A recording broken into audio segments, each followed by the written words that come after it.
Ito po ang aking lunch today.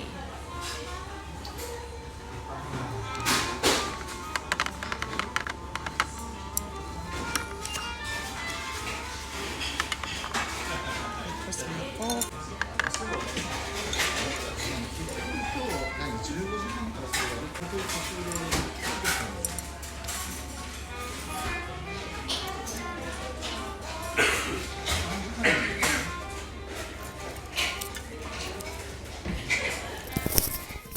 Ito nga po naman pala yung aking dessert.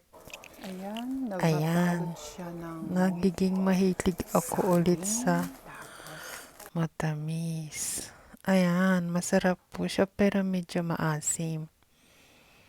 Binalot po siya sa dahon ng saging ba yan o dahon ng kawali?